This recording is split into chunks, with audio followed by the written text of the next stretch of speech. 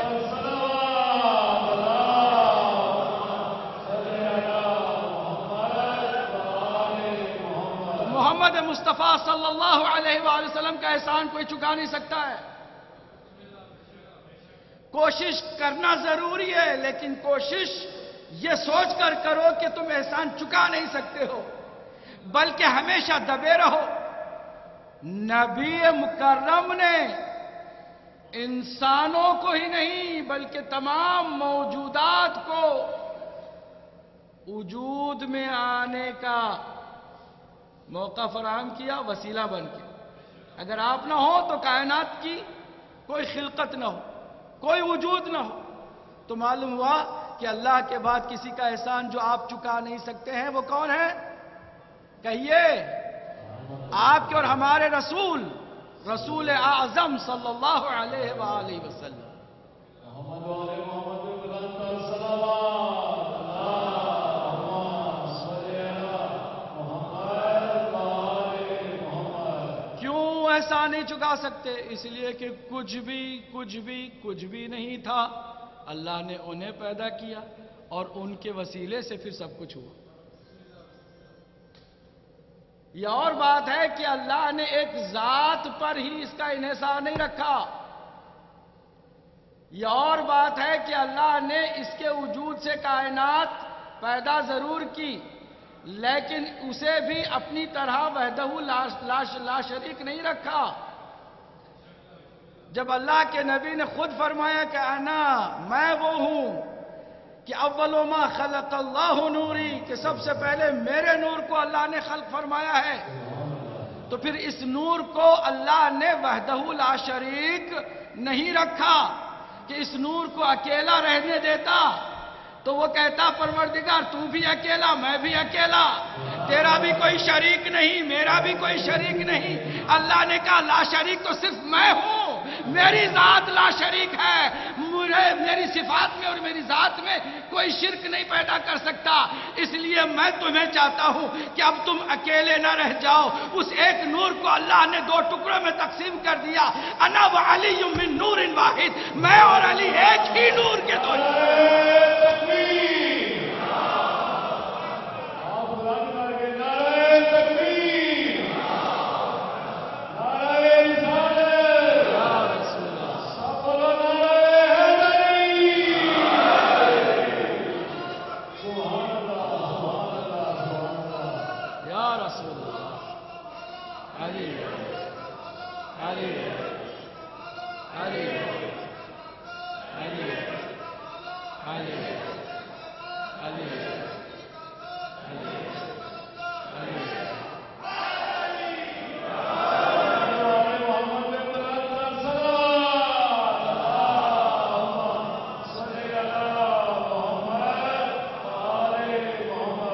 اب ذرا غور سے سنیے، مسلمانوں کو احادیث کا علم ہوتا ہے، پھر بھی کچھ لوگ بغض کی وجہ سے احادیث کو چھپانے کی کوشش کرتے ہیں۔ اول ما خلق اللہ نوری، یہ حدیث یاد ہے، مگر یہ حدیث کسی کو یاد نہیں کہ انا وعلی من نور واحد، میں اور علی ایک ہی نور کا دو حصے ہیں۔ اگر یہ بات بھی سمجھ میں آتی تو علی سے کسی کو کوئی بھی افضل سوچتا بھی نہیں۔ حدیث کو ادھورا بیان کرنا دشمن اہل بیت کا طریقہ ہے، جیسے آیات کو بھی توڑ مروڑ کے بیان کرنا دشمنان اہل بیت کا وتیرہ ہے۔ لیکن ہم چونکہ مکمل دین کے قائل ہیں، قرآن بھی مکمل بتائیں گے، حدیث بھی مکمل بتائیں گے۔ انا وعلی من نور واحد، پھر اس کو 5 میں اللہ نے تقسیم کیا، 5 سے پھر 12 اور 14۔ اب ان 14 کا احسان انبیاء بھی چکانا چاہیں چکا نہیں سکیں گے۔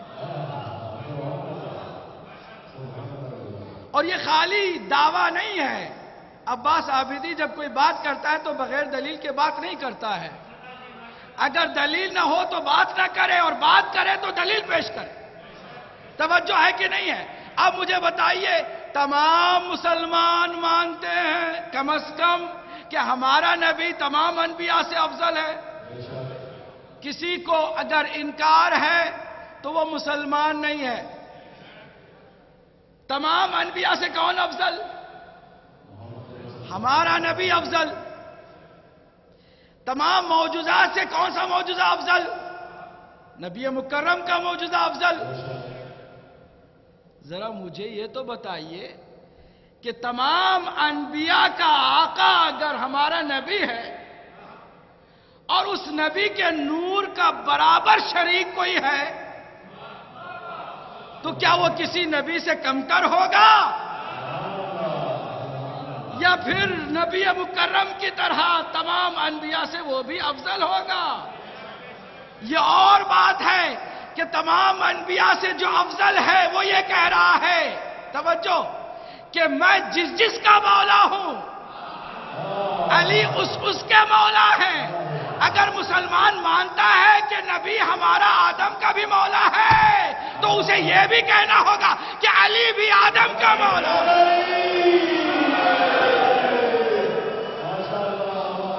احسان چکا نہیں سکتا کوئی بھی نبی. تمام انبیاء پر بھی احسان ہے. آپ کہیں گے انبیاء نے کیا دنیا سے حاصل کیا؟ دنیا سے حاصل نہیں کیا لیکن نبوت کا اسٹیٹس تو ملا. توجہ ہے کہ نہیں ہے؟ رسالت انہیں ملی، کوئی صحیفہ نازل ہوا، کوئی فرشتہ ان پر آیا، کوئی وحی نازل ہوئی. یہ سارے احسانات ہیں. یہ کن کے بدولت ہیں؟ انہی ہستیوں کی بدولت کے جن کے صدقے میں ان کو بھی اللہ سبحانہ وتعالی نے پیدا. تمام انبیاء کا احسان امتیں نبیوں کا احسان چکا نہیں سکتی ہیں. نبی ان 14 معصومین کا احسان نہیں چکا سکتے. جتنے بھی انبیاء ہیں ہمارے آخری نبی کو چھوڑ کے 1,24,000 انبیاء پر بھی احسان ہے. جب بات یہاں تک آئی ہے تو یہ بات بھی سن لیجئے. آج ہم کس لیے بیٹھے ہیں؟ کہتے ہیں ذکر محسن انسانی. بڑا تنگ نام آپ نے رکھا ہے. یہ خالی انسانیت کے محسن نہیں ہیں بلکہ جنوں کے بھی محسن ہیں، فرشتوں کے بھی محسن ہیں، بلکہ کائنات کے ذرے ذرے پر ان کا احسان ہے. ذرا اس کو تھوڑا تنگ نظری سے ہٹا کر دیکھیے. پوری اس کائنات گیلیکسیز ہے، بہت ساری گیلیکسیز ہیں، بہت ساری گیلیکسیز ہیں، بہت سارے سولر سسٹمز بھی ہیں، پلانٹس بھی بہت سارے ہیں. کہتے ہیں بہت سارے پلانٹس میں چھوٹا سا پلانٹ کیا ہے؟ زمین ہے. چل رہے ہیں میرے ساتھ کہ نہیں چل رہے؟ چھوٹا سا پلانٹ زمین ہے.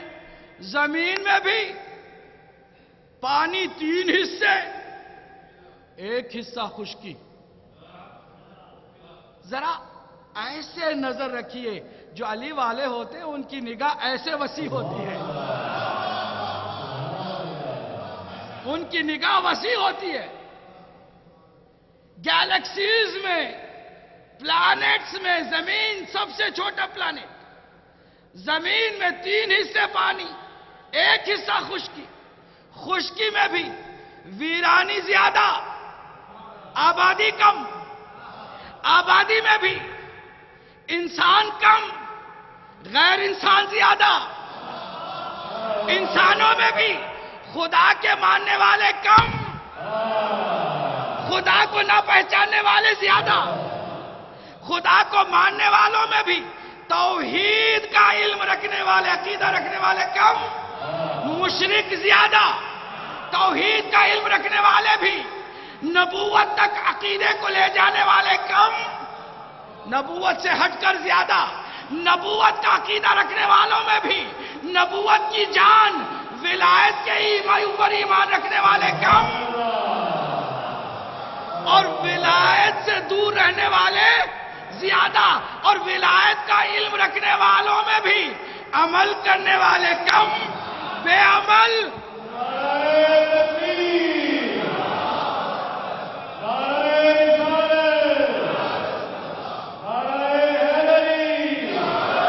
اب ذرا سنیے، پوری توجہ سنیے گا. عمل کرنے والے کم، بے عمل زیادہ. عمل کرنے والوں میں بھی جھانک کے دیکھو تو خلوص والے کم، دکھاوے والے زیادہ، ہے نا؟ اب اگر تم چھانٹتے چلے جاؤ، چھانٹتے چلے جاؤ، چھانٹتے چلے جاؤ تو شاید ہی پورے ایک شہر میں کوئی ایسا اللہ کا بندہ ہو کہ جو تقوی بھی رکھتا ہو، خلوص بھی رکھتا ہو، ایمان میں بھی پکا ہو، عقیدے میں بھی پکا ہو، عمل میں بھی کوئی پرابلم نہ ہو. تو کم سے کم لوگوں کی وجہ سے اللہ سبحانہ وتعالی نے تمام کو برداشت کیے ہوئے ہیں، سارے نظام کو چلائے ہوئے ہیں.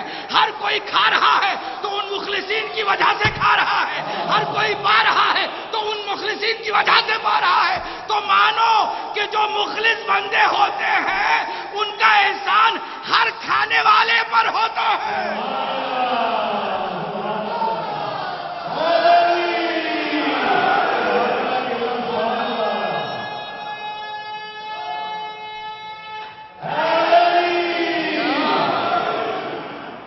ہر پانے والے پر احسان، ہر کھانے والے پر احسان، بلکہ میں بہت آسان کر دوں، ہر سانس لینے والے پر احسان. اللہ نے سب کو برداشت کیا. تو اب یہ احسان جو ہے خالی انسانیت پر نہیں ہے، یہ محسن انسانیت ہی نہیں ہے بلکہ محسن کائنات. گیلیکسیز جتنی بھی ہیں، پلانٹ جتنے بھی ہیں، جتنے بھی کوکب ہیں، جتنے بھی ستارے ہیں، جتنے بھی چمک ہیں، جتنی بھی زندگی ہے، ہر زندگی پر اگر کسی کا احسان ہے تو اسے حسین ابن علی کہا جائے.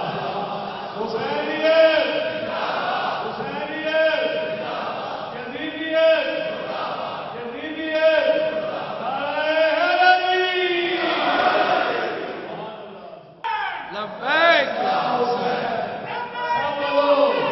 لبیک یا حسین. آج پوری دنیا میں یاد رکھیے گا، پوری دنیا میں اس وقت اللہ سبحانہ وتعالی کا فیصلہ اٹل صاف دکھائی دے رہا کہ اس دنیا میں صرف اور صرف حسینیت کو ابھارنے کا موقع مل رہا. آپ ایسے ہی گھر سے چل کے ادھر نہیں آئے، کسی طاقت نے آپ کو مجبور کیا ہے کہ جاؤ. آج کوئی قوت ہے جو آپ کو مجلسوں تک لے کے جا رہی ہے. کیوں؟ اسے کہ اس دور کو اللہ نے حق کی بلندی کا دور قرار دیا ہے. حسینیت کے پرچم کو لہرانے کے لیے اللہ نے آج اس پوری دنیا میں ایک سسٹم کو سامنے رکھ دیا ہے. دنیا والوں دیکھ لو، اب دنیا دو ہی حصوں میں تقسیم ہونا چاہتی ہے، یزیدیت یا حسینیت. تمہیں فیصلہ کرنا پڑے گا. درمیان میں تم کہو کہ میں نہ ادھر ہوں نہ ادھر ہوں، تو یہ وقت تمہارا گزر چکا ہے. یہ پاسٹ کی بات ہے، یہ ماضی کی بات ہے کہ جو کہے وہ بھی صحیح یہ بھی صحیح، یا وہ بھی غلط یہ بھی غلط. نہیں، ابھی تمہیں فیصلہ کرنا ہوگا تم حسینی ہو یا یزیدی ہو. کوئی اور تیسرا راستہ ہے نہیں. کوئی بھی ہو، میں مسلکوں سے بالا تر بات کر رہا ہوں، میں مذاہب سے بالا تر ہو کر بات کر رہا ہوں، میں دنیا میں جتنے بھی مذہب ہیں ان سب سے بالا تر ہو کر بات کر رہا ہوں. ہر کوئی اس وقت جب سمجھے گا تو اسے طے کرنا ہوگا کہ وہ حسینی ہے یا یزیدی ہے. آج کو آپ کو معلوم ہے کہ یمن پر یہ ساری الغار ہو رہی ہے، کس لیے ہو رہی ہے؟ پوری دنیا ایک طرف ہو گئی ہے اور صرف جیالے، صرف کہ جن کی زبان پر یا علی کا نام آتا ہے یا حسین کا نام آتا ہے. لبیک یا حسین، لبیک یا حسین، لبیک یا حسین. بولے بلند آواز سے لبیک یا حسین، لبیک یا حسین، لبیک یا حسین، لبیک یا حسین. نعرہ حیدری. ماشاءاللہ. تھیلے سے بلی باہر نکل آئی ہے. آل سعود کا گند ظاہر ہو چکا ہے. صہیونی اور وہابی سوچ ایک ہو کر صاف دکھائی دے رہی ہے. یہ کہتے ہیں بظاہر القاعدہ ہمارے نہیں ہے، آج القاعدہ کی سپورٹ کی جا رہی ہے کہ وہ نہتے یمن کے مسلمانوں پر یلغار کرے، ظلم کرے۔ یہ سب کچھ اس لیے ہو رہا ہے کہ کسی آنے کی آہٹ سنائی دے رہی ہے۔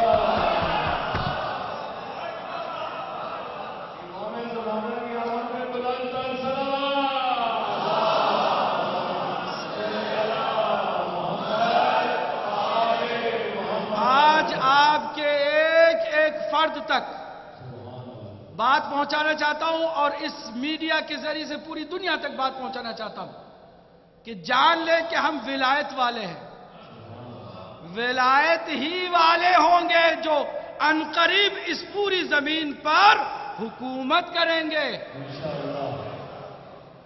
آپ کو یقین نہ آئے تو شیعہ کہنا چھوڑ دیجئے، مجھے یقین ہے میں شیعہ ہوں الحمدللہ، اور ولایت والا ہوں، اور ولایت والوں کو ہی اللہ سبحانہ وتعالیٰ نے وعدہ دیا ہے کہ وہ قیامت اس وقت تک آنے نہیں دے گا جب تک کہ یوسف زہرا کی حکومت قائم نہ ہو جائے۔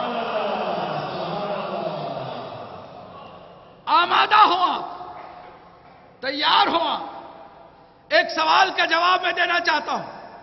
ہمارے نوجوان ہم سے بہت پوچھتے ہیں، ای میل کے ذریعے سے، فیس بک کے ذریعے سے، مختلف سوشل میڈیا کو استعمال کر کے پوچھتے ہیں کہ کیا بات ہے کہ پوری دنیا ہمارے ہی خلاف ہے، صرف ہماری ہی گردنوں کو کاٹا جاتا ہے، صرف ہماری بستیوں کو اجاڑا جاتا ہے؟ کیا بات ہے کہ لبنان میں شیعوں کو ہی ٹارگٹ کیا جاتا ہے؟ کیا بات ہے کہ عراق میں شیعوں کو ہی مارا جاتا ہے؟ اکثریت جہاں شیعہ ہوں وہاں بھی مارے جاتے ہیں، اقلیت میں ہوں تو بھی مارے جاتے ہیں۔ کیا بات ہے کہ افغانستان میں بھی شیعوں کو مارا جاتا ہے، بحرین میں اکثریت ہو کر کے بھی وہ پسی بھی قوم شیعہ قوم ہے؟ اگر آج اس وقت یمن میں بھی ان شیعہ قوموں کو مارا جاتا ہے تو اس کی کیا وجہ ہے؟ پاکستان میں بھی بہت ساری قومیں رہتی ہیں، اگر کسی اور پر مارے تو پوری دنیا اس کے خلاف مظاہرہ کرتی ہے، لیکن ہمارے بڑے ہم لقب دے رہے ہیں۔ کوئی کسی مسجد سے برقع پہن کے نکل رہا ہے، بڑی اس کی تعریف کی جاتی ہے۔ حد یہ ہے کہ جو لوگ کہتے ہیں کہ بزرگوں کی ولادت و شہادت منانا بدعت ہے، آپ لوگ اپنے بزرگوں کی ولادت و شہادت مناتے ہیں، ہم نہیں مناتے۔ ہم کہتے ہیں پہلے اپنے بزرگوں کو شجرہ تو نکالو، دیکھو کس کی ولادت کیسے ہوئی تھی۔ جب تمہارا ماضی شرمناک ہے تو تم نہ مناؤ، ہم ان کی بات کرتے ہیں کہ جن کا ماضی بھی درخشان ہے، حال بھی درخشان ہے، اور مستقبل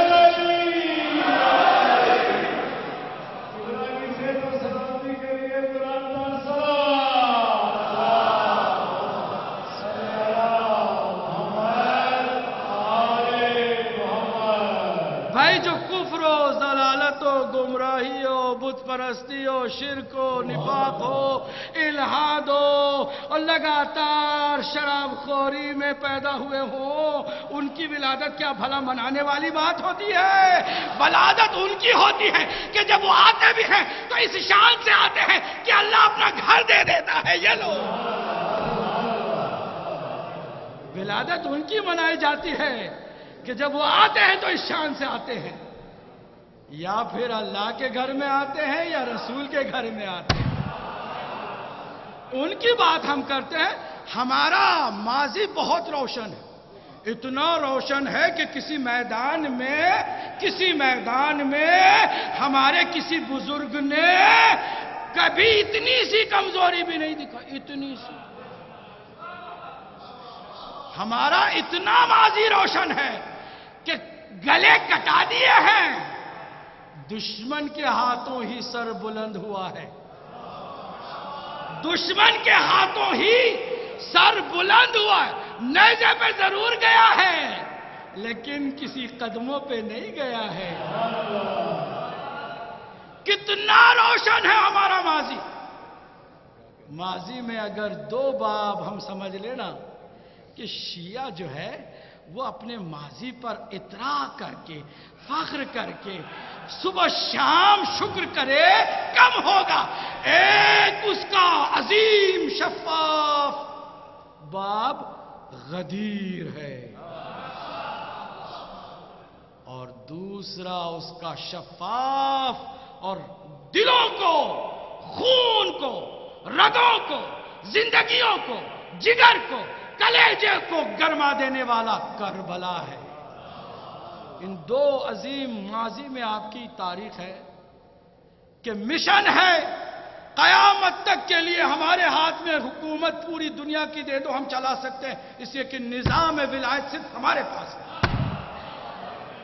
the best system of governing, حکومت چلانے کا بہترین نظام خدا کے فضل و کرم سے صرف شیعوں کے پاس ہے۔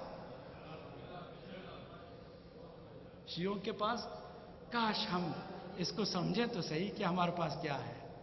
بہت سارے لوگ خزانے پر بیٹھ کر بھیک مانگ رہے ہوتے ہیں، چونکہ نہیں پہچانتے۔ بھئی خزانے پہ بیٹھا ہوا بھیک کیوں مانگ رہا ہے؟ ذرا اپنے ہی خزانے کو دیکھ، سمجھ کیا ہے۔ جانتے ہیں ایک پادری نے مجھ سے کیا کہا؟ ڈائریکٹ مجھ سے بات ہے، کوئی راوی بیچ میں نہیں ہے کہ تم کہو کہ راوی کی بات کا کیا بھروسہ۔ ڈائریکٹ مجھ سے اس پادری نے کہا کہ اگر ایک کتاب جو آپ لوگوں کے پاس ہے، یعنی شیعوں کے پاس ہے، صحیفہ سجادیہ، اس طرح کی کوئی چیز ہمارے پاس ہوتی تو خدا کی قسم، وہ کہتا ہے بائی گاڈ، خدا کی قسم دنیا میں ہر انسان کو ہم کرسچن بنا دیتے۔ ایک صحیفہ سجادیہ سے ہم ہر انسان کو کرسچن بنا دیتے۔ آپ لوگوں کے پاس ہے اور آپ کو کبھی توفیق بھی نہیں ہوتی کہ کھول کے دیکھیں بھی کہ ہمارے امام نے کیا کہا۔ نہج البلاغہ جیسی کتاب ہے، قیامت تک کے لیے مشعل راہ ہے۔ حکومتیں کیسی چلنی چاہیے میرے مولا سے بہتر کون بتا سکتا ہے؟ انصاف کیسے قائم ہو سکتا ہے میرے مولا علی سے بہتر کون بتا سکتا ہے؟ کاش ہم اپنی ماضی کی عظیم درخشاں صفحات پر نظر ڈالتے۔ ہمارا ماضی بہت روشن۔ اچھا حال کیا ہمارا کوئی ڈھیلا ڈالا ہے، رسوائی والا ہے، شرمندگی والا؟ نہیں، حال بھی ہمارا اتنا عظیم ہے کہ اقلیت میں ہو کر بھی، توجہ، اقلیت میں ہو کر بھی پوری دنیا کو اسلام کا صحیح پیغام دے رہے ہیں۔ صرف آپ ہی دے رہے ہیں، پوری دنیا کو ثابت کر دیا ہے حال میں۔ چاہے وہ حسن نام کا نصر اللہ ہو، چاہے یمن کا سید عبد الملک حوثی ہو، چاہے وہ سیستانی عراق کا ہو یا ایران میں بیٹھا خامنئی ہو، ان سادات کرام نے آج اپنے اس حال کو بھی اتنا باوقار بنا دیا ہے کہ ہمیں کبھی بھی شرمندگی نہیں ہوتی کہ ہم بتائیں کہ ہمارے لیڈر فلاں ہیں، کبھی بھی شرمندگی نہیں ہوتی۔ یہی وجہ ہے کہ آپ کے حال کو بھی خراب کرنے کے لیے ہمارے درمیان ایجنٹس بھیجے گئے کہ مرجعیت کے خلاف ہی بات کرو، خلاف بولو، مرجعیت کے خلاف بولو، مجتہدین کے پیچھے نہ جاؤ۔ مجتہدین کے پیچھے نہیں جائیں تو کیا آل سعود کے پیچھے جائیں؟ اس وقت کیا ہم شریف کے پیچھے جائیں، نواز شریف کی تقلید کریں؟ خدا کے بندو، اگر مجتہدین کے پیچھے نہیں جاؤ گے تو نہ رسول ملے گا نہ امام ملے گا۔ ہمارا حال بھی بہت روشن ہے، باوقار ہے، شرمندگی نہیں ہونی اٹھانی پڑی کبھی بھی۔ پوری دنیا نے حملہ کیا لبنان پہ، آپ نے دیکھا، چوتھی بڑی طاقت میں، اتنا سب کچھ کرنے کے باوجود ہمارے کسی لیڈر نے برقع پہن کے میدان نہیں چھوڑا ہو تو بتاؤ، حال کی بات ہے۔ میں خیبر خندق کی بات نہیں کرتا، میں احد کی بھی بات نہیں کرتا، چلیے اس کو بھی رہنے دیتا ہوں، آج کی بات کرتا ہوں۔ کہ آج کسی بھی میدان کو چھوڑتے ہوئے دیکھا آپ نے علی والے کو؟ علی والے کو نہیں دیکھا نا؟ تو آپ کا حال بھی بہت روشن ہے، اور مستقبل تو پورا کا پورا آپ کے ہاتھ میں۔ سمجھتے ہیں اس بات کو؟ آپ سمجھتے ہیں اس بات کو کہ پوری دنیا کی باغ ڈور کس کے ہاتھ میں آنے والی ہے؟ علی والوں کے ہاتھ میں آنے والی ہے۔ آپ ہی راج کرنے والے۔ قربانیاں ضرور دینی پڑتی ہیں، لیکن قربانیوں کا جو اینڈ ہے نا، وہ اتنا حسین ہے، اتنا پیارا ہے کہ ابھی قیامت آنے سے پہلے ہی مظلوموں کے ہاتھ میں حکومت آئے گی، پرچم زہرا کے لال کے ہاتھ میں ہوگا. اتنا مستقبل آپ کا روشن. آپ سمجھتے ہیں اس کے باوجود بھی لوگ آپ سے پیار کریں گے؟ آپ کا ماضی اتنا درخشاں، آپ کا حال اتنا روشن اور آپ کا مستقبل اتنا عظیم درخشاں، آپ کو ایسے ہی جینے دیں گے؟ راحت سے رہنے دیں گے؟ آپ کو تعریفیں کر کے آپ کو پسند کریں گے؟ ہرگز نہیں. آپ کے گلے کاٹیں گے، آپ کو مٹانے کی کوشش کریں گے. اس لیے کہ دشمن جتنا کر سکتا ہے وہ ضرور کرے گا. اس وقت ساری دجالی فورسز مل کر کے کوشش کر رہی ہے کہ شیعہ جہاں بھی ہو ان کو ختم کرو. باری ہماری بھی آنے والی ہے. یورپ میں رہنے والوں یہ نہ سمجھو کہ تم بچ کے یہاں آ گئے ہو تو آرام سے ہو. نہیں، وہ بھی آنے والا وقت، لیکن ہم اس کے لیے تیار ہو. کیسے تیار ہو؟ ولایت کے نظام کو سمجھے. آخری جملے ہیں آپ کے حوالے کرنے چلا ہوں. ولایت کو کتنا آپ نے سنا ہے؟ بہت سنا ہے نا لفظ ولایت. ولایت، ولی، مولا، تین لفظ تو بہت سنے ہیں نا آپ نے. سنے کہ نہیں سنے؟ کوئی ایک بھی ہے کہ جس کے لیے پہلی مرتبہ یہ لفظ سنائی دیا ہو؟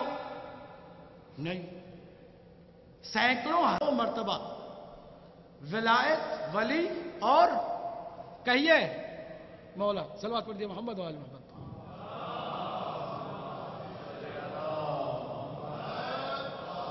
دیکھیں صلوات،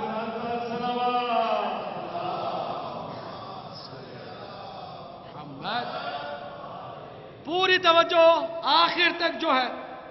اکثر آخر میں جو بیٹھتے ہیں، پیچھے جو بیٹھتے ہیں، وہ سمجھتے ہیں کہ ہر فریضہ بھی ان کا لیٹ ہی ان کو ادا کرنا ہے.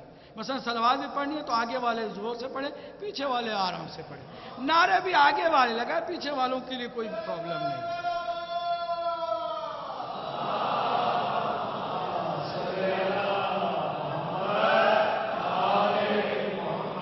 جتنا آگے والوں کو جوش سننے کا ہونا چاہیے اتنا ہی پیچھے آخر تک رہنے والے کو بھی ہونا چاہیے. سنیے آج میں کیا بتانے جا رہا ہوں. ولایت لفظ عام، مفہوم بہت کم کو سمجھ میں آیا.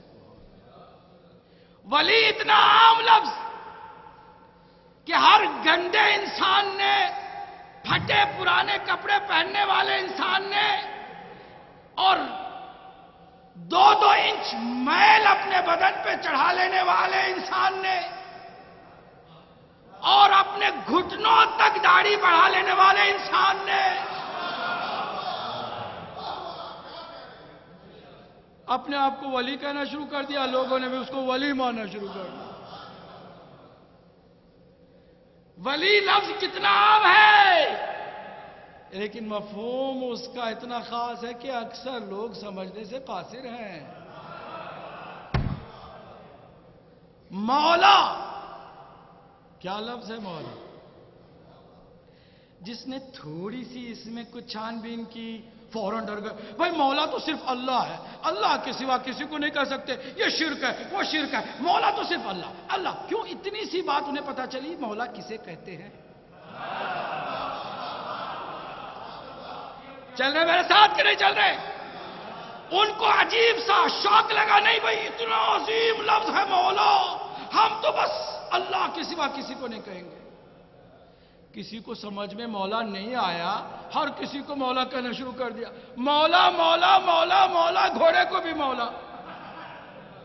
خدا کے بندو، مولا کے مفہوم کو سمجھو. ہمیشہ افراط اور تفریط. نہیں سمجھنے والے نے اللہ کے سوا کسی کو مولا نہیں جانا، اور کسی نے فراغ دلی دکھائی تو گھوڑے کو بھی مولا کہنا شروع کر دیا. بھائی مولا کیا ہے سمجھو. آج کی اس میری مجلس کا ماحصل ہے.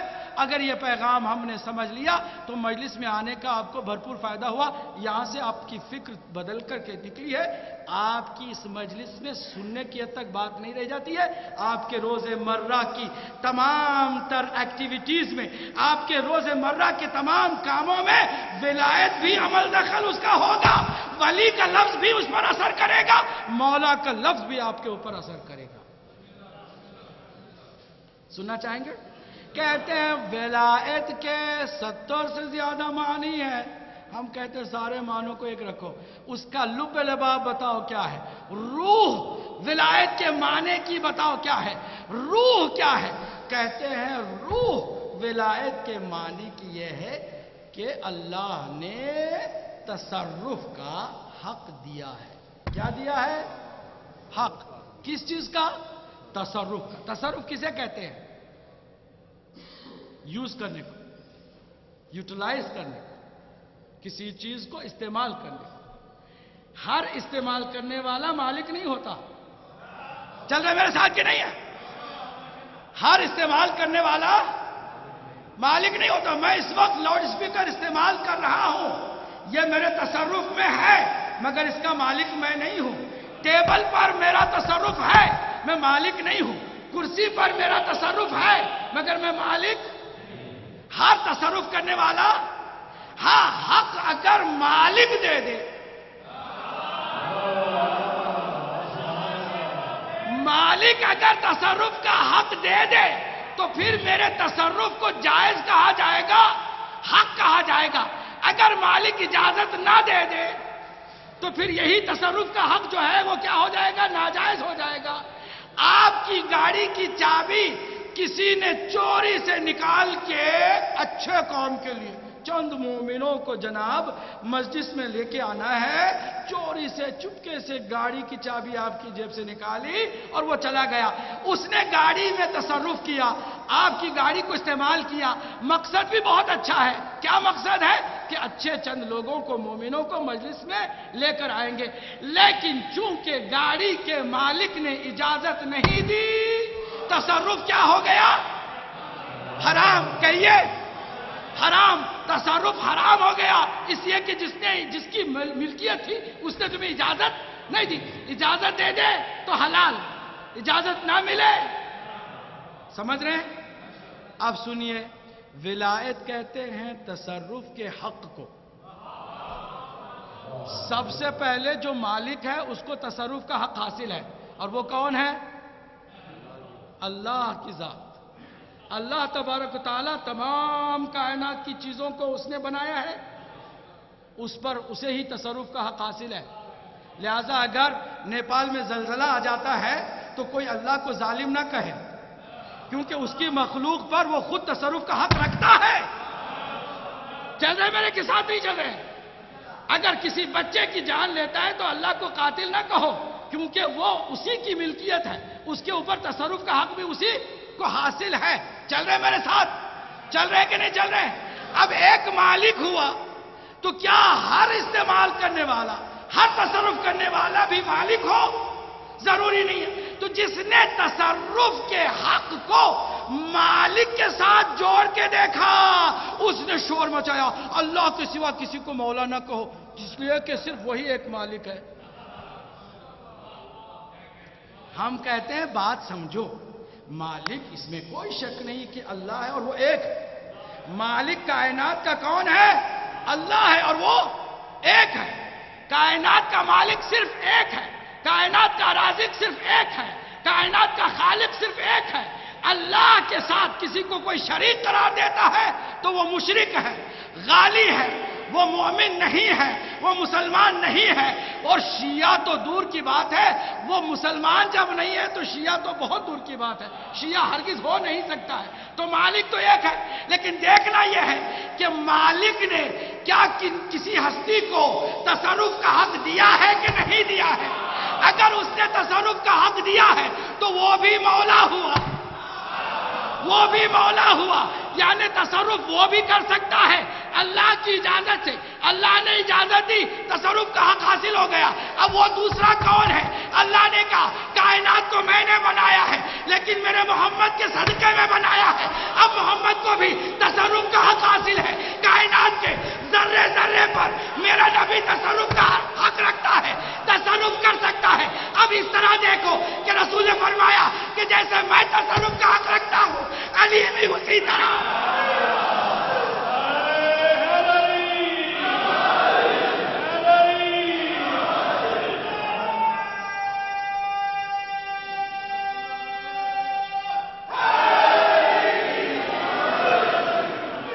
اگر کوئی شیعوں دلوں میں بھی مقصر یہ نکل کے کہے کہ یا علی مدد کیوں کہتے ہو؟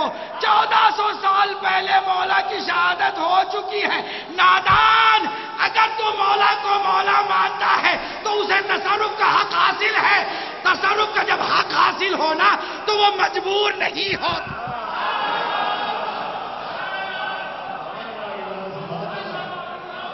وہ مجبور نہیں ہوتا، تصرف کا حق رکھتا ہے۔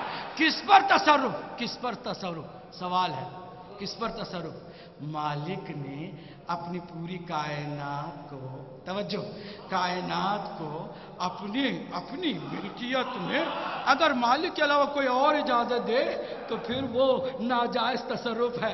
اگر مالک نے کہا ہے کہ میں نے تم کو کائنات عالمین کے لیے رحمت بنا کے بھیجا، عالمین بھی کہہ کے واضح کر دیا۔ ابھی یہ عرب کے لوگ ابھی اس مدینے اور مکے کے باہر گئے ہی نہیں، دنیا کو دیکھا ہی نہیں ہے، تو یہ چھوٹی سی دنیا نہیں سمجھ پائے ہیں تو باقی دنیا کو کیا سمجھیں گے؟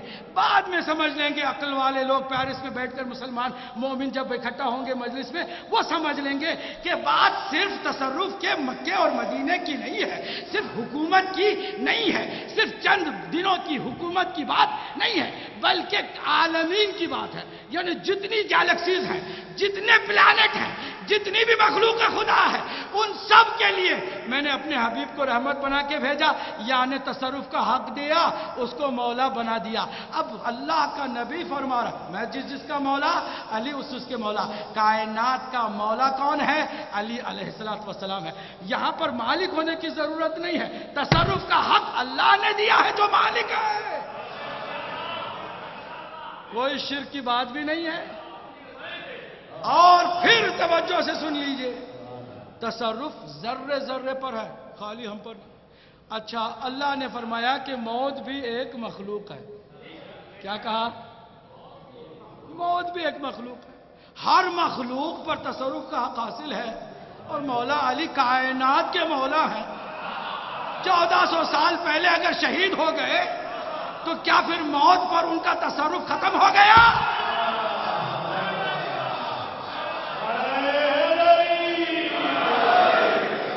کوئی میں فلسفہ تو بیان نہیں کر رہا ہوں نا، کوئی کہے کہ میں سمجھ نہیں پایا ہوں۔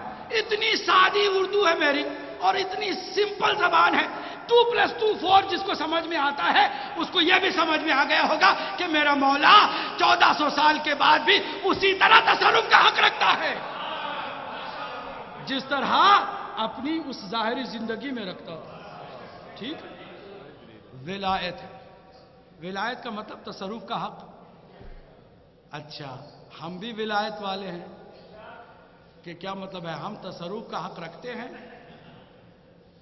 ہم آنکھ بند کر کے ہزاروں میل کا سفر کر سکتے ہیں طے؟ ہم مردے کو زندہ کر سکتے ہیں؟ پھر ہم ولایت والے کیسے ہیں؟ ہم کیسے ولایت والے؟ سن لے، توجہ، ولایت کا ایک سرا ان کے ہاتھ میں ہے، ایک سرا ہمارے ہاتھ میں۔ واضح کر دوں؟ آخر تک جو بیٹھ کے سوچ رہا ہے پتہ نہیں کیا کہہ رہے ہیں، وہ بھی سنیں۔ ولایت کے 2 سرے ہیں، ایک ہی سرا ان کے ہاتھ میں، ایک سرا ہمارے۔ جب ہم کہتے ہیں وہ ولایت والے ہیں یعنی تصرف کا حق رکھتے ہیں، جب میں کہتا ہوں میں ولایت والا ہوں یعنی میں تصرف کا حق انہیں دیتا ہوں، اپنے وجود کو ان کے حوالے کرتا ہوں۔ نہیں کیچ کر رہے آپ؟ میں اپنے وجود کو ان کے حوالے کرتا ہوں، جیسے چاہے وہ استعمال کر لیں، میں اعتراض نہیں کرتا، میں کسی طرح کا شبہ ایجاد نہیں کرتا، میں اپنے وجود کو ان کے حوالے کرتا ہوں، اس لیے میں ولایت کا قائل ہوں۔ اپنے وجود کو ہی نہیں، اپنی اولاد کی قربانی چاہیں، وہ چاہیں تو ہماری بیویوں کو ہماری اجازت کے بغیر طلاق دے سکتے ہیں، تصرف کا حق حاصل انہیں حاصل ہے اور میں ان کو دے دوں۔ وہ چاہیں تو میری پراپرٹی دیکھیں، عباس صاحب جی تمہاری اتنی پراپرٹی ہے، میں اس پراپرٹی کو پیرس کے مومنین میں تقسیم کرتا ہوں، مجھے اف تک نہیں کرنا چاہیے، ان کو تصرف کا حق حاصل ہے اور میں نے ولایت کو مان لیا ہے، یعنی تصرف کا حق دے دیا ہے۔ میں نے کہہ دیا مولا آپ تصرف کر سکتے ہیں، میرے مال پہ بھی تصرف کر سکتے ہیں، میری اولاد پہ بھی تصرف کر سکتے ہیں، میری ناموس پہ بھی کر سکتے ہیں، اور حتیٰ کہ میری جان پر بھی۔ اب ذرا ولایت تکوینی کا انکار کرنے والے مقصرین سنیں کہ بعض کہتے ہیں، توجہ، بعض یہ کہتے ہیں، سن لیجئے، بعض یہ کہتے ہیں کہ دیکھیں اماموں کو اختیار مردے کو زندہ کرنے کا نہیں ہے، وہ دعا کرتے ہیں اللہ قبول کر لیتا ہے، وہ مستجابت دعا ہے۔ میں کہتا ہوں یہ تو مومن کی شان ہے، امیر المومنین کی نہیں ہے۔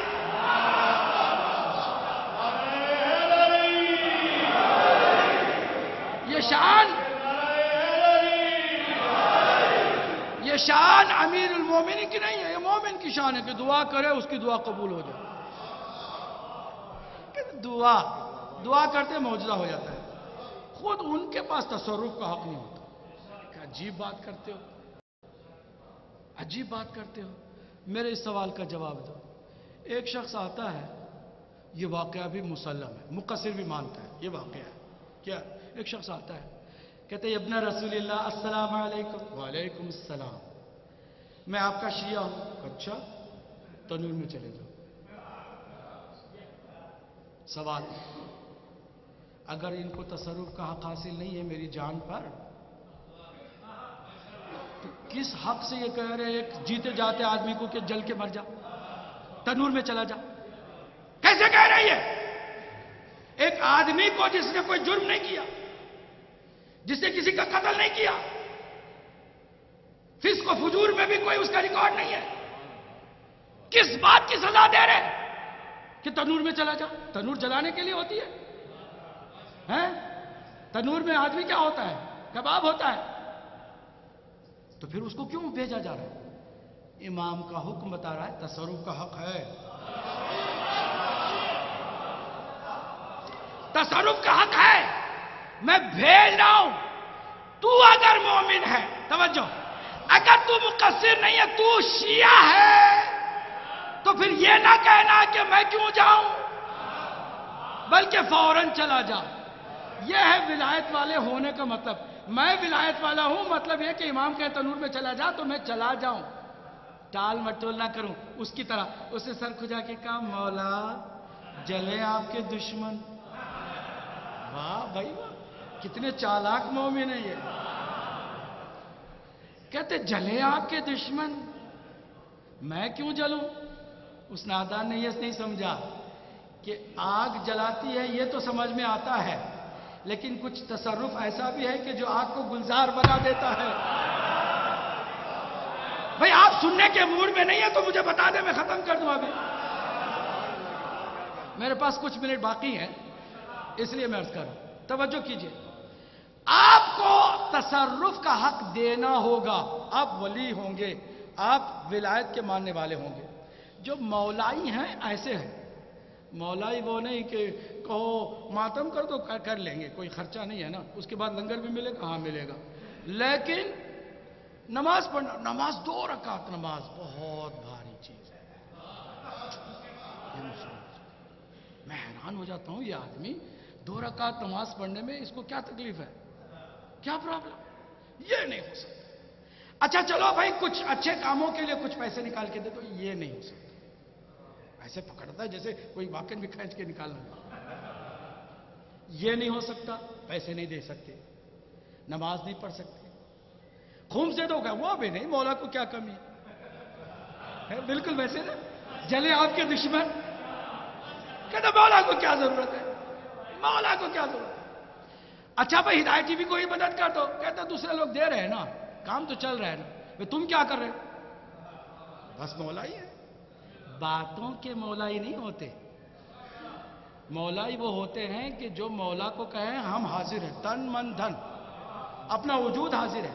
اگر ایسے مولائی چند ہو جائے، امام کو غیبت میں رہنے کی ضرورت نہیں۔ صلوات پڑھ جائے محمد و آل محمد پر۔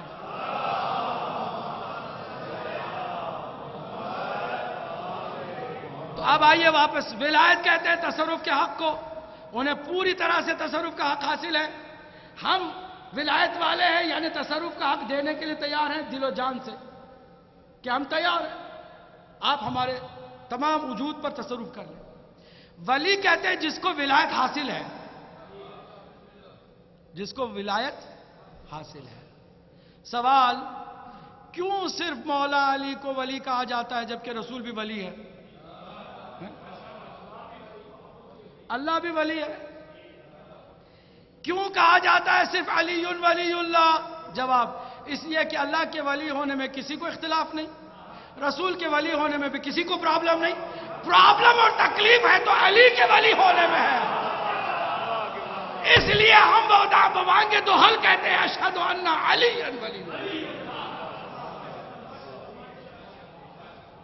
اس لیے سوال، ولی اگر اللہ کے علی ہیں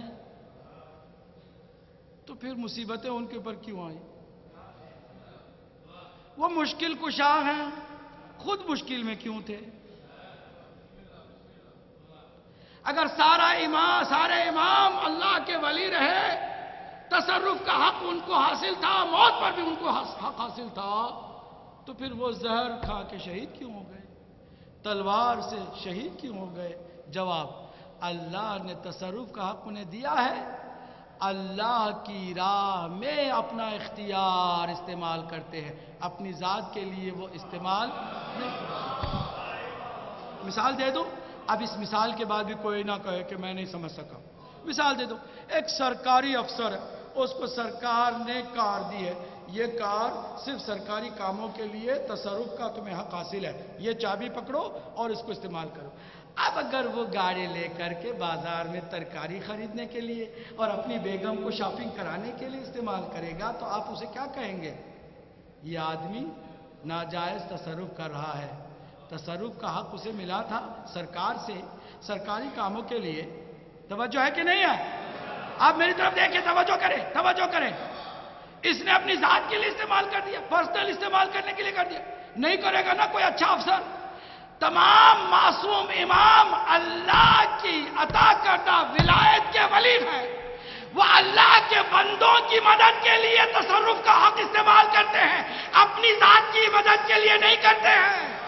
اب تم پکارو گے وہ مدد کریں گے، مگر اپنی مدد خود نہیں کریں گے، کیونکہ وہ اللہ کی دی ہوئی عطا. بات سمجھا کریں. وہ خود مشکل میں ہوں گے تبھی تو کمال کی بات ہے کہ ہماری مشکل کشائی فرمائیں گے. مشکل کشائی ہماری کر رہے ہیں، کسی کو شک نہیں کرنا چاہیے. امام علی نقی علیہ السلام کے سامنے بھی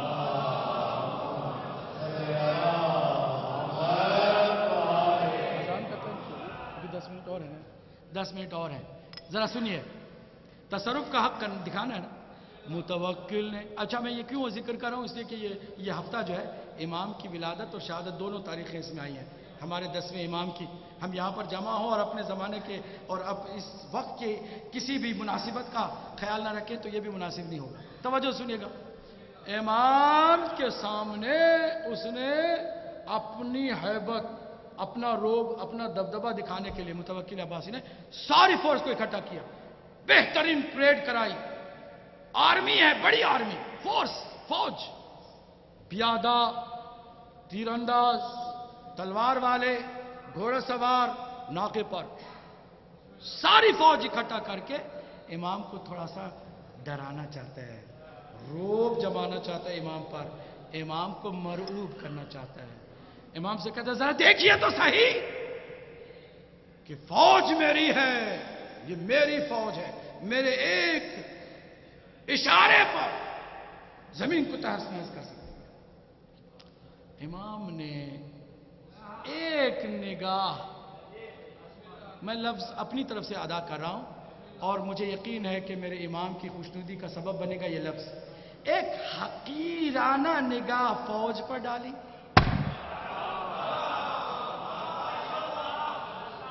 اور ایک ذلت و رسوائی کے ساتھ متوکل کو دیکھا، اس کی ذلت و رسوائی کے ساتھ. پھر اس کے بعد فرمایا بس یہی ہے، بس یہی ہے. اور کیا چاہیے ایک بادشاہ کے لیے؟ اور کیا چاہیے؟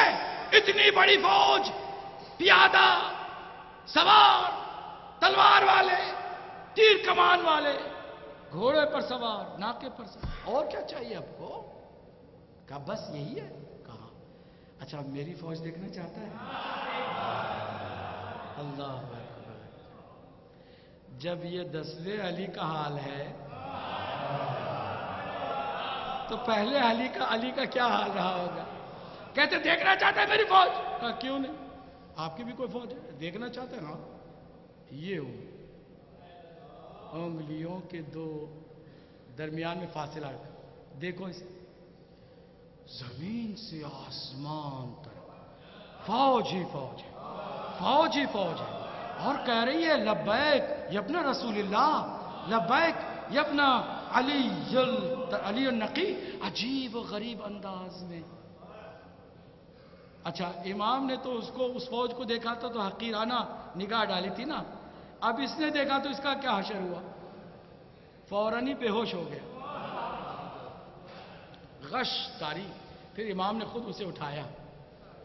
لہذا ہم سے الجھنا نہیں. اپنی اوقات تم نے دکھائی، ہم نے تھوڑا سا اختیار دکھایا. ہم نے تھوڑا سا اختیار دکھایا. سمجھ گئی بات؟ سمجھ میں آ گئی کہ نہیں؟ پھر وہ سمجھ گیا. خود جب تک تھا امام کو اس نے کوئی تکلیف پہنچانے کی کوشش نہیں کی. پھر اس کے بیٹے نے پھر آ کر کے وہی اپنی ان بغض و عناد کی حرکتوں سے امام کو شہید کیا. آنے والا، یوں سمجھیے کہ آنے والا وہ ہے کہ اب تک آدم علیہ السلام سے لے کے، اس میں داؤد بھی شامل ہے، سلیمان بھی شامل ہے، ان کی پوری حکومتیں شامل ہیں، آخری نبی تک، آخری نبی سے لے کے مولا کائنات سے لے کے امام حسن عسکری علیہ السلام تک، اللہ نے جتنا بھی پاور، جتنی بھی طاقت اپنے نبیوں کو اور ولیوں کو دی تھی نا، وہ ساری سمیٹ کر آنے والے آخری زہرا کے لال کے حوالے کر دیا.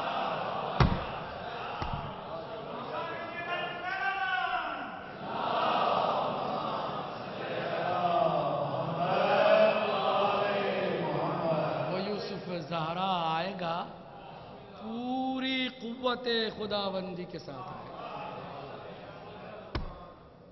پوری طاقت. پھر رسوا دشمن زہرا ہوگا. ان کمینوں کی باری آئے گی اور بہت بری گھڑی ان کے لیے اللہ نے رکھی ہے، ظالموں کے لیے، جنہوں نے کربلا میں ظلم کرنے کی کوئی کسر نہیں چھوڑی. وہ بھی تو زہرا کا لال تھا. آپ کو معلوم ہونا چاہیے کہ سیدہ کا جب جنازہ تیار ہوا تھا، میرے مولا علی نے کہا تھا بچوں اپنی ماں کو آخری سلام کر لو. امام حسن نے اپنی ماں کو سلام کیا اپنے انداز میں. بی بی زینب نے بھی، ام کلثوم نے بھی، سب نے سلام کیا. ایک حسین ہے جو آگے نہیں بڑھتا. وہ کہتا نہیں. فرماتے آقا کہ کیوں نہیں میرے لال حسین، آگے بڑھو اپنی ماں کو سلام کرو. کرنے بابا یہ بتائیے کہ کیا میری ماں مریم سے کمتر ہے؟ نہیں، وہ فخر مریم ہے. کہا کیا میں عیسیٰ سے کمتر ہوں؟ کہا نہیں تو فخر عیسیٰ ہو.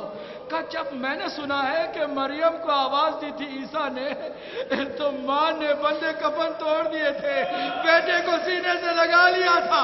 میں اس وقت تک ماں کے قریب نہیں جاؤں گا جب تک کہ میری ماں مجھے آواز نہ دے دے.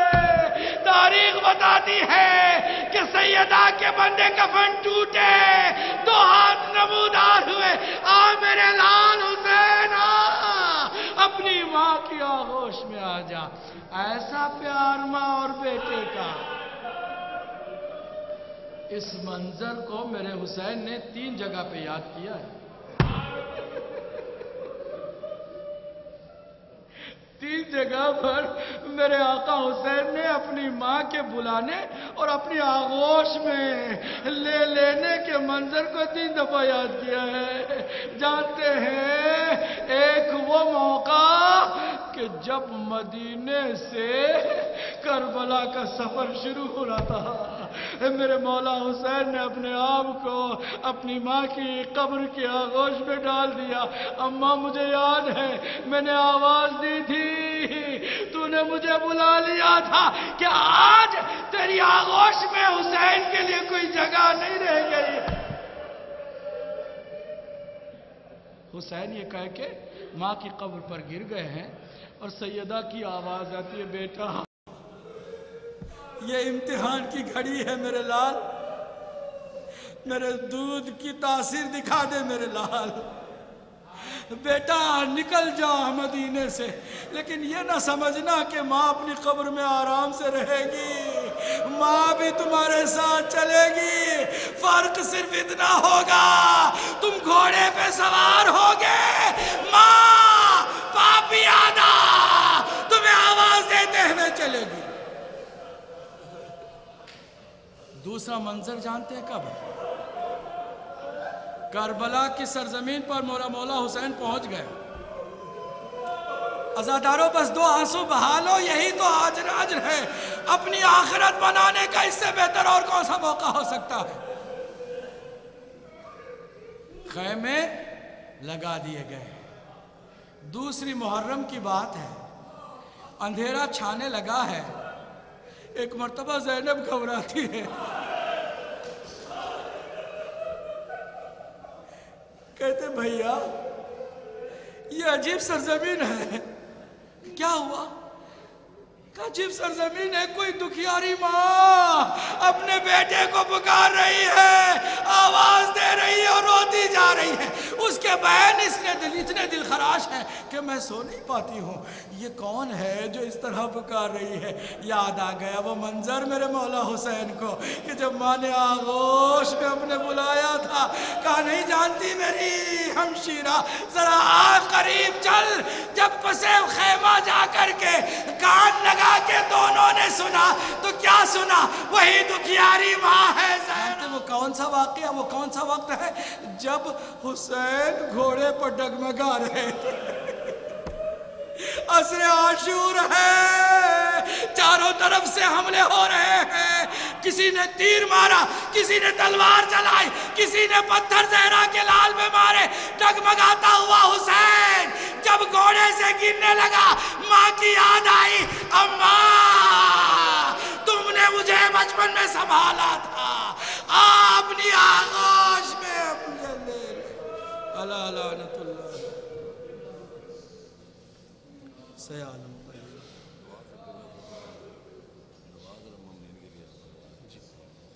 نماز کا وقت ہوا چاہتا ہے، دعا مومنین کے لیے بہترین وقت ہے، اٹھیے نہیں، آمین کہیے، آنکھوں میں آنسو ہیں، ذکر اہل بیت سے ابھی فارغ ہوئے ہیں اور دل آپ کا نرم ہے اور دعا کا بہترین وقت بھی ہے، اس لیے کہ رجب کا مہینہ ہے اور ماہ رجب میں ظہر کا وقت آنا چاہتا ہے۔ ابھی اسی وقت ہم سب کے لیے مومنین و مومنات جتنے بھی فرانس میں مقیم ہیں، مسلم و مسلمات جتنے بھی یہاں پر موجود ہیں، ان سب کی صحت و سلامتی کے لیے دعا کرتے، پروردگار ان سب کو اپنے حفظ و امان میں محفوظ فرما۔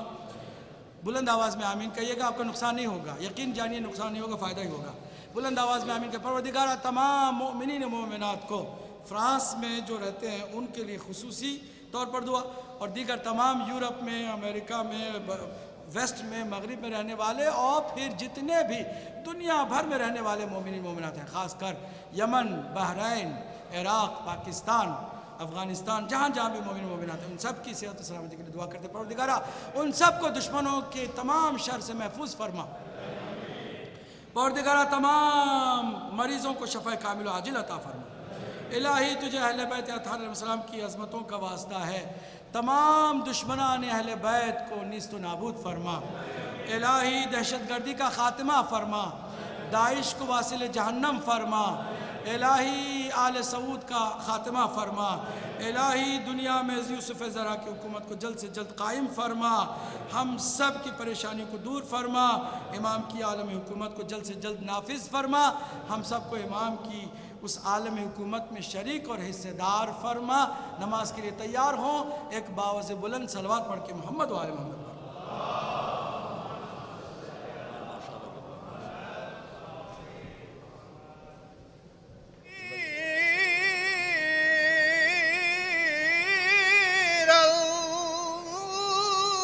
المؤمنين وإمام المتقين ولي الله أشهد أن أمير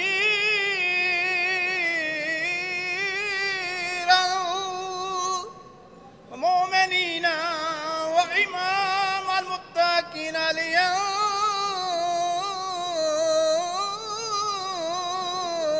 حجة الله حي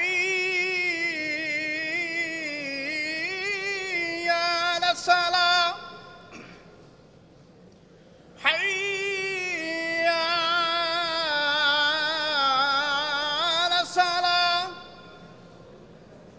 حي على الفلاح حي على الفلاح حي على خير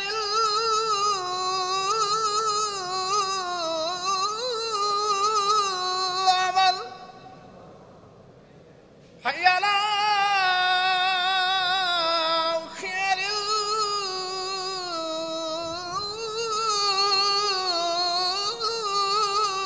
العمل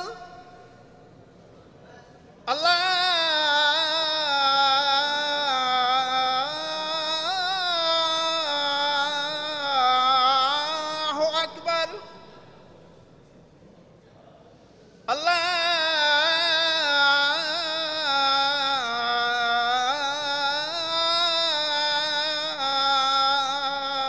الله أكبر